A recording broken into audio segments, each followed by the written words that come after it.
NGO partners. आज हम आपको बताएंगे कि एनजीओ के सदस्य की जीवनी में आपको क्या लिखना होता है। जीवनी मतलब बायोग्राफी।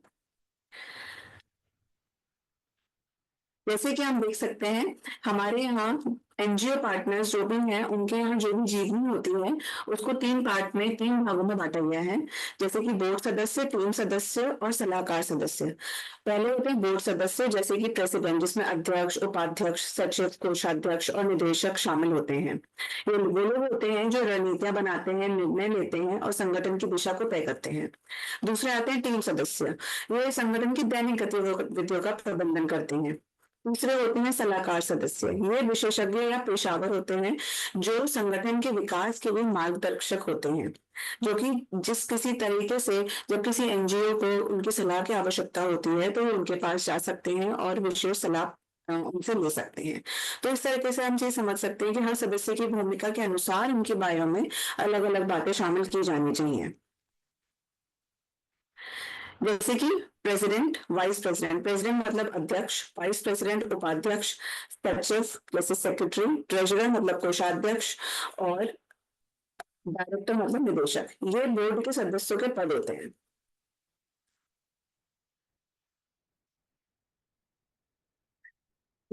सदस्य की जीवनी का हिंदी उदाहरण, जैसे कि डॉक्टर उषा, वो एक बोर्ड सदस्य हैं। उनका पदनाम क्या है? संस्थापक है वो। उनका पूरा नाम है डॉक्टर उषा। उनका शैक्षणिक पृष्ठभूमि जो है सामाजिक कार्य में एमएसडब्ल्यू एवं वह पीएचडी कर चुकी हैं। इसके बाद इससे इसको ये लिखने से हमें पता चलता है कि जो हमारे जो भी बोर्ड के सदस्य हैं, अब बोर्ड मेंबर्स हैं, उन लोगों ने क्या पढ़ाई की हुई है, उनके उनका जो शैक्षणिक पृष्ठभूमि है वो कितनी अच्छी है। जैसे उनके एनजीओ शुरुआत करने का कारण, एनजीओ शुरुआत करने का कारण जैसे शिक्षा क्षेत्र और सामाजिक सेवा के प्रति गहरी प्रतिबद्धता, जिससे समुदाय में स्थायी परिवर्तन लाया जा सके। उनको प्रेरणा कहाँ से मिली? ये जो नेक्स्ट हुआ, वंचित समुदायों में शिक्षा और स्वास्थ्य अधिकारों की वकालत करने के लिए।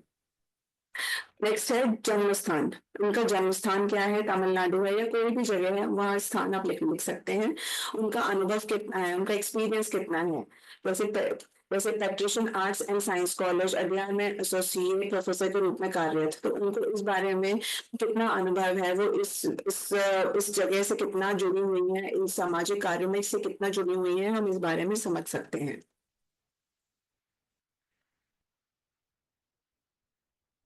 जैसे बोर्ड सदस्य की एक विस्तृत जीवनी है, हम इसका एक उदाहरण दे सकते हैं।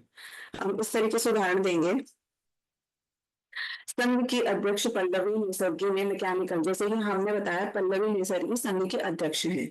उनकी जो शैक्षणिक प्रतिबद्धता है वो क्या है? मैकेनिकल इंजीनियर में बीए और मैसूर से रबर टेक्नोलॉजी में उन्होंने पीएचडी किया है। इसके बाद उन्होंने 5 वर्षों का अनुभव कहाँ से प्राप्त किया है? निर्माण या मैन्युफैक्चरिंग उद्योग में काम करके। उसके बाद वो सामाजिक सेवा की ओर रुख किया। उसके बाद ताकि ग्रामीण समुदायों, विशेष रूप से महिलाएं और युवाओं को सशक्त किया जा सके। अब इसके थ्रू इनका मुख्य उद्देश्य क्या था? इस कार्य के द्वारा वो क्या करना चाह रही थी? कौशल विकास और आजीविका कार्यक्रम। इनके माध्यम से वो जरूरतमंदों को आत्मनिर्भर बनाना चाहती हैं। जैसे कि आत्मनिर्भर कैसे बना सकती हैं? वोकेशनल ट्रेनिंग, जैसे कि व्यावसायिक प्रशिक्षण के अवसर जिनको नहीं मिलते हैं उनको इन सब से अवगत करा सकती हैं। तीसरा है कर्नाटक में, अब वो जन्मी कहाँ है, वहां पली बड़ी कहाँ है, इसके बारे में भी हमें बताना जरूरी है। जैसे कि कर्नाटक में जन्मी और पली बड़ी पल्लवी ने ग्रामीण महिलाओं और बेरोजगार युवाओं के लिए व्यवसायिक प्रशिक्षण कार्यक्रमों को आकार देने में अहम भूमिका निभाई, जिनसे अब सैकड़ों लोगों को आभार मिल रहा है या लाभ मिल रहा है। तो हम ये भी बताना जरूरी है कि वो कितने लोगों को अभी तक उनकी जीवन शैली है, जो भी उनकी कार्यक्रम है, उनमें कितनी उनकी अहम भूमिका रही है। तो ये सब हम अगर बताएंगे तो एक जो भी आपका बोर्ड का सदस्य है या टीम का सदस्य है, उन सब के बारे में जीवनी में आपको ये सब बताना जरूरी है।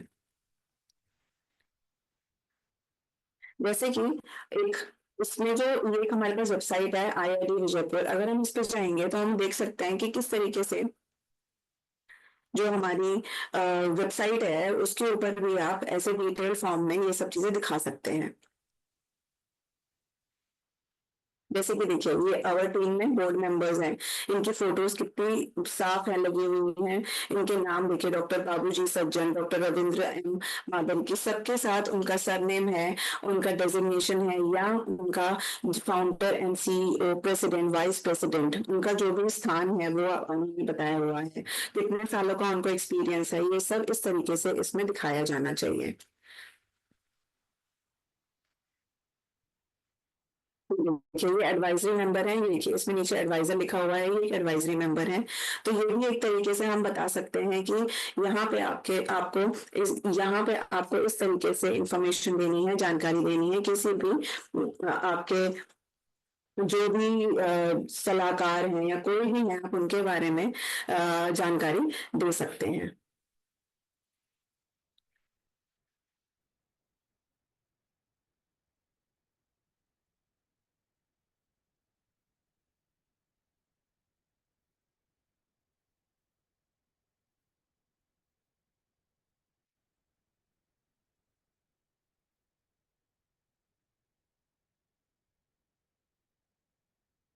ऐसा है, आपको इन सब से बहुत अच्छी जानकारी मिली होगी। आगे किसी भी सहायता के लिए हमारी वन एनजीओ टीम आपके लिए हमेशा आगे है। किसी भी जानकारी के लिए आप इस पे ईमेल कर सकते हैं या हमें फोन भी कर सकते हैं। नमस्कार।